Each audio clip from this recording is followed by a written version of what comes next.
તો આગળ સમાચારોમાં વાત કરીએ તો સોમનાથના દરબારમાં આવતીકાલથી પવિત્ર 30 દિવસીય શ્રાવણ શિવ મહોત્સવનો દિવ્ય પ્રારંભ થવા જઈ રહ્યો છે। આગામી 13 ઓગસ્ટથી 11 સપ્ટેમ્બર સુધી સોમનાથ ધામ હર હર ભોલે અને જય સોમનાથના નાદથી ગુંજી ઉઠશે। આ વખતે પ્રથમવાર 30 દિવસીય 51 કુંડી મહામૃત્યુંજય યજ્ઞનું ભવ્ય આયોજન કરાયું છે।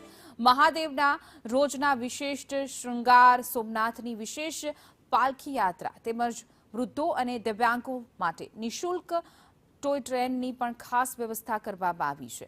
લાખો ભક્તોની ઉપસ્થિતિને ધ્યાનમાં રાખીને તંત્ર દ્વારા સુરક્ષા અને સુવિધાના તમામ પ્રખ્યાત પ્રબંધો કરાયા છે।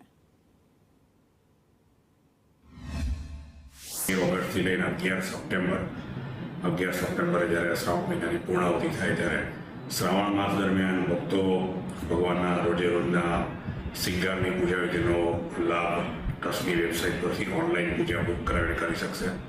એ સિવાય શ્રાવણ માસ દરમિયાન સવાલસ બિલ્વ પૂજા, વિશેષ સ્વાભિમાન પૂજા, સોમેશ્વર પૂજા, ભાગ પૂજા જેવી પૂજાઓનો લાભ લઈ શકશે। ખાસ કરીને આ વર્ષે ટ્રસ્ટ દ્વારા પ્રથમ વખત 51 કુંડી મહામૃત્યુંજય યજ્ઞનું આયોજન કરવામાં આવ્યું છે।